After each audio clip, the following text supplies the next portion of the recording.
Africans are almost used as puppets in the global war for dominance. It's like you're either pro-Western or against Western. It's either you're with the global North or you're with the Central or Eastern Europe, or you're with the Arab League, or you're just like, you're being forced to choose who is your ally, who is your friend.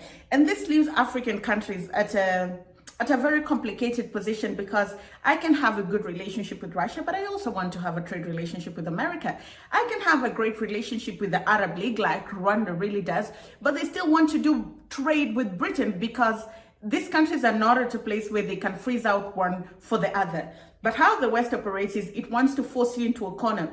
Choose who you're standing with, choose who you're with, and then if you choose anybody that's not me, then I'm against you. And this hurts African countries, because it hurts how they do business, it hurts how they trade, it hurts how they can import or export their goods, it hurts how they can access money at the international markets. And African leaders are beginning to say, we cannot be at the center of this. We are pro-African. We do business with people who are good for Africa. If you're good for Africa, then welcome on board. But I am not pro-French or pro-America or anti-anything. I am pro-African, and anyone that's good for Africa is good for me. We, Africans, are insulted by the boxes, the categories, which sometimes place us under the influence of the Americans, sometimes under that of the British, sometimes the French, the Chinese, or the Russians, and even the Turks. We are neither pro nor anti-American. We are neither pro nor anti-Chinese, nor pro or anti-French, nor pro or anti-Russian, nor pro or anti-Turkish. We are simply pro-African, that is all.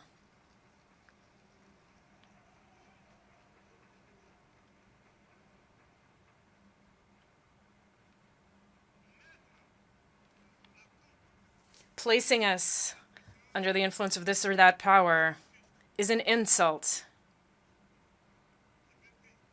It is contempt and racism towards a continent of more than 1,300,000,000 people. Hello there, how are you doing? Welcome to another episode of our conversations. My name is Ondiro Oganga. I am a business journalist by profession and a digital content creator. I love coming on here and talking to you guys about Black people, Africa, our empowerment, and how we can rise up and take our rightful place at the global stage. You can connect with me on social media at Ondiro Oganga on Facebook, Instagram, and Twitter, where I document my life as a journalist and as a travel content creator. I was in Ghana for almost 2 years, and then I moved to Rwanda for work. And I realized, like, I'm always just telling you in Rwanda where I am, but I've never shown you Rwanda. And so along the way, it's in the works. I'll begin doing content outside of politics, which is going to stay, but I want to showcase Africa in different lights, and we're going to start with Rwanda. I know you've heard a lot about Rwanda, about how it's the cleanest country, how it's fast developing, but there's so much to this place. The food, the culture, the music, they have this beautiful dance. Oh my goodness. All that, I will be shooting it, documenting it. So let me know if you're excited to see it on the channel. Now, to today's video, which is all about Africa and a pro-African agenda. And I'm so excited that African leaders are beginning to say, Jare, we are Africans, Africa is our business, and anything that is good for Africa is good for us. And nobody is going to force us to align with any other thing that is not linked to our African agenda. Because for a long time, Africans have been told what the African agenda should be, who Africans are, what Africans are, where Africa is. You know, it's almost like Africans do not even have a sense of belonging in who they are at the global stage. And African leaders, particularly the president, the interim president of Guinea, is saying, we're taking back the narrative, we're taking back our power. And when he was speaking during the United Nations General Assembly, something very important came up. Guinea, just like many West African countries, or not West African, but the Western Sahel region, have gone through a military coup.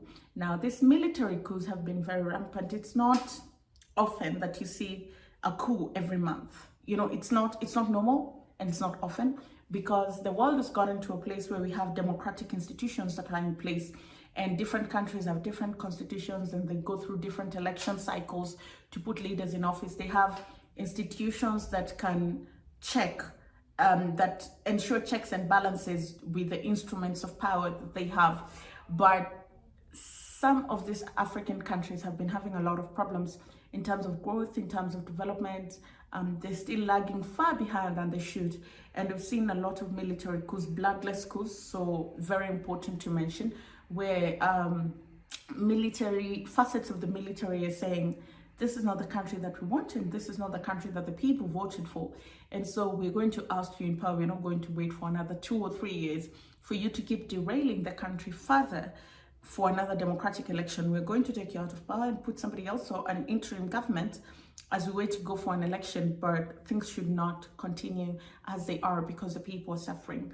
Now, the reason I bring this up is also because of how the leader spoke about the coup, because he spoke about the coup from a point of necessity. But if you listen to international media, it's almost like they're painting these countries as lawless states.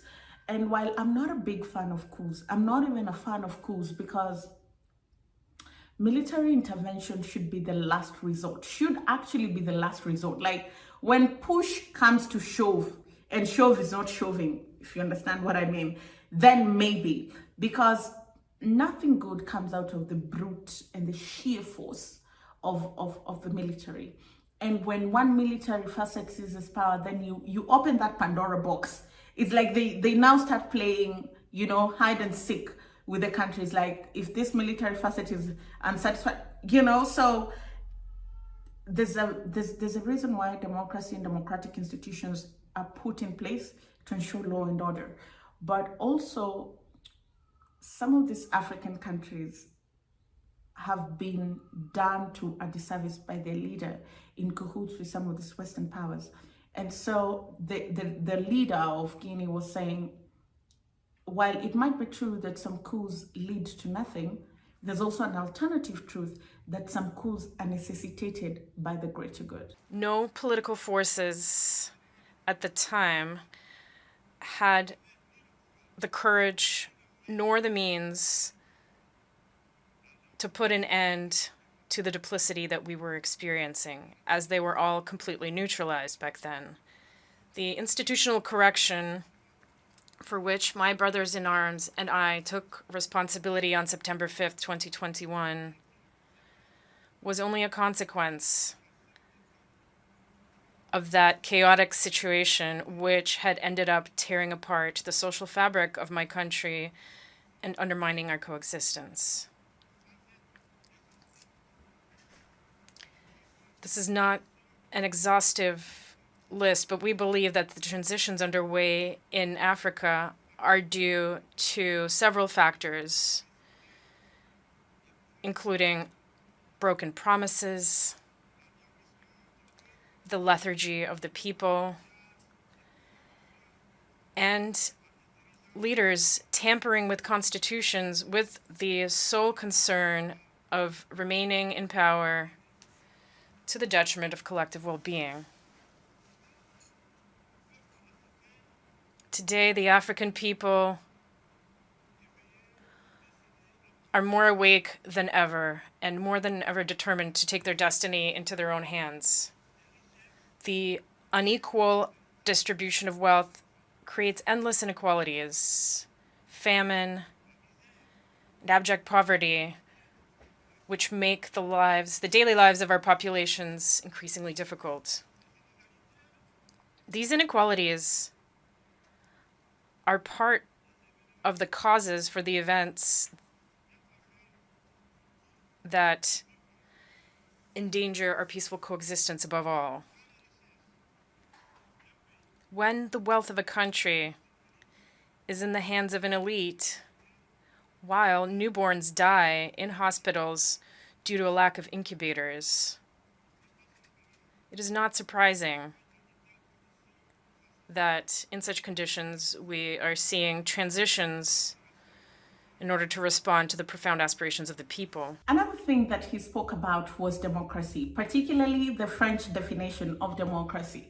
So the French, And this is something we've spoken on the channel. I almost feel like a broken record when I talk about it, but it's something that is ongoing.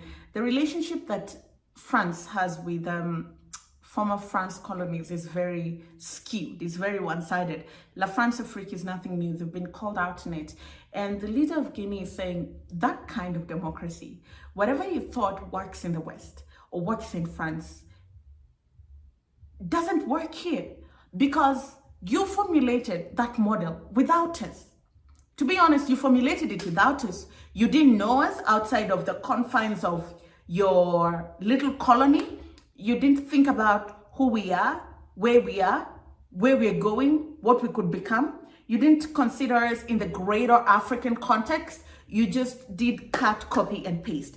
And this is something that we were taught in school by Professor Jeffrey Sachs. He says there's something called differential diagnosis. Simply put, there's a method to the madness. What happens or what works in America will not necessarily work in Canada and their next door neighbors, but it might not necessarily work, because differential diagnosis, where you look at one country, who are they? Who are the people? What's the culture? What's the history? Who are their neighbors? Where are they located? You understand? Who are their neighbors? What are their strengths? What are their weaknesses? So whatever form of democracy works in the West and in France might not necessarily work in Africa.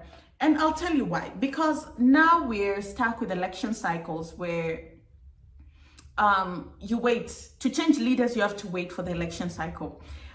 In America, that can work, or works to some extent, because your institutions have existed for years and years and years on end.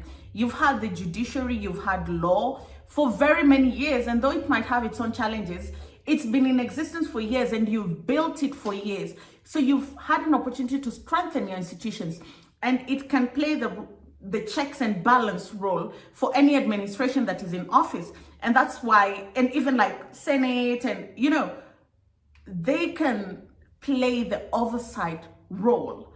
But then you come to Africa, where all these things are new, institutions are new, and so doing the checks and balances becomes hard.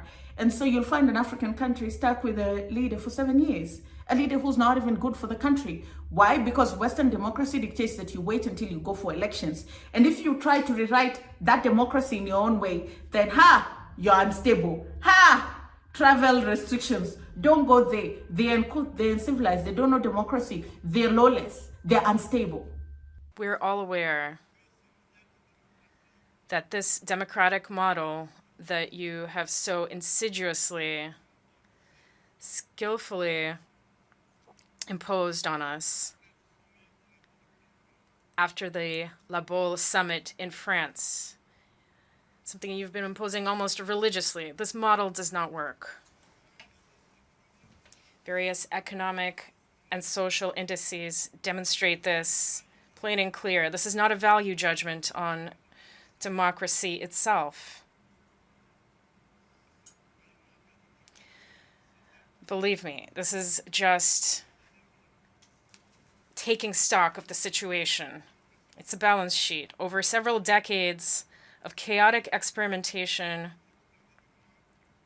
with this model in our environment, we can make this observation. This was a period full of nothing but political games. And this, of course, has been to the detriment of what is essential, namely the economy and the local processing of our natural resources. Allow me to take this truth exercise a little further. Through my short but very intense experience of managing a state, Guinea, I have come to better understand the extent to which this model has, above all, contributed to maintaining a system of exploitation and plunder of our resources by others, and a rampant corruption of our elites. National leaders who have often been granted democratic labels based on their acquiescence or their capacity for selling off the resources and the property of their people, or perhaps their ease in giving in to the pseudo recommendations and injunctions of the great powers.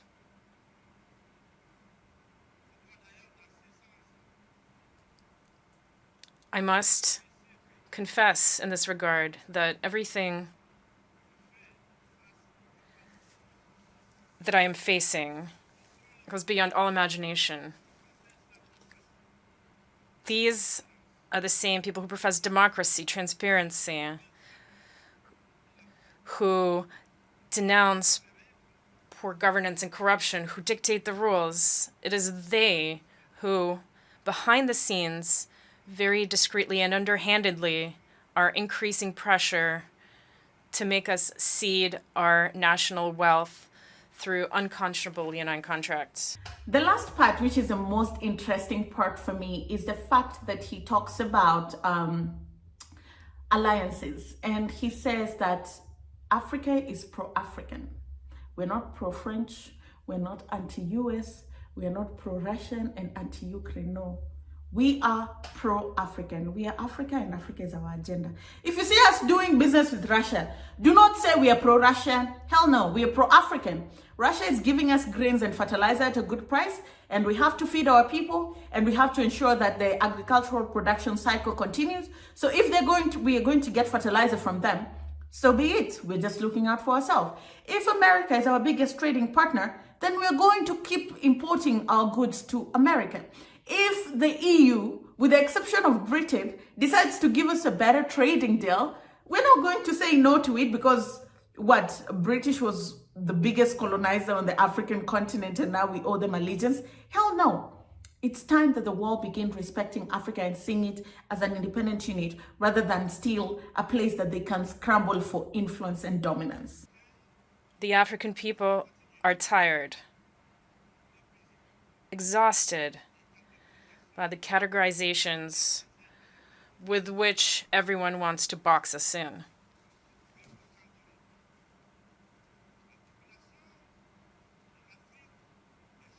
Africa's population is young. It did not experience the Cold War. It did not experience the ideological wars that have shaped the world over the last 70 years. That is why we, Africans, are insulted by the boxes, the categories, which sometimes place us under the influence of the Americans, sometimes under that of the British, sometimes the French, or the Chinese, or the Russians, and even the Turks. We are neither pro nor anti-American. We are neither pro nor anti-Chinese, nor pro or anti-French, nor pro or anti-Russian, nor pro or anti-Turkish. We are simply pro-African, that is all.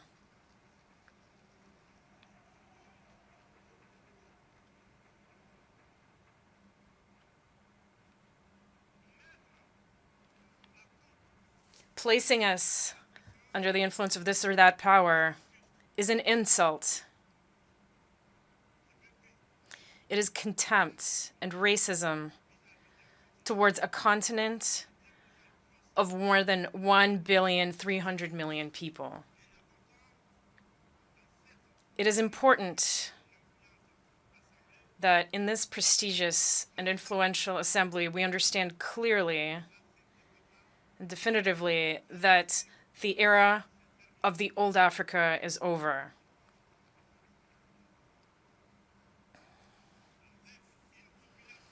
With a population of more than 1 billion Africans, around 70% of whom are young people who are completely free, open-minded, open to the world, and determined to take their destiny into their own hands.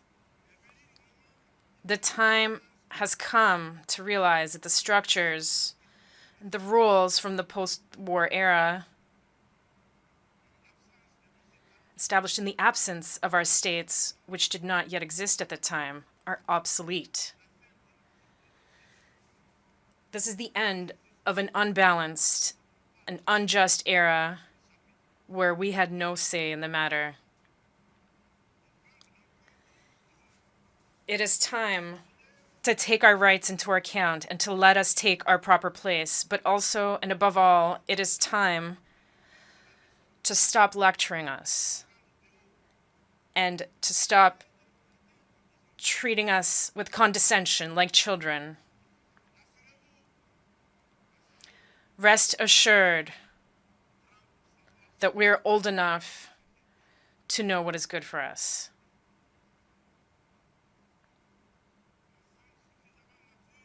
We are mature enough to define our priorities, to design our own models which are in line with our identity, the daily reality of our countries and our populations, in line with what we are, quite simply. We would be very grateful to you if you trust us and let us run our business as you have allowed in certain regions of the world, as you have allowed in Asia, in the Near and the Middle East, to cite only a few. Well, thank you very much for watching. That's all I had for you in this episode of our conversations. Let me know what you think. Give this video a thumbs up if you like it and share it with a friend, And again, in the spirit of plugging you guys, let me know if you would like to see a little bit more about Rwanda, because all we hear is just the president and all Rwanda is like, would you like me to go out and show you, the life, the food, the people, and the music? Oh my God, the music, the traditional Rwandan music, chef's kiss. So beautiful. And I just think that it would be such a great service to the narrative of Africa if Africans begin rewriting their own history and telling their own stories. So tell me if that's something you'd like to see. In the meantime, follow me on social media at Ondiro Oganga, where I document my life as a journalist and a travel content creator across the African continent. I'll see you again next time.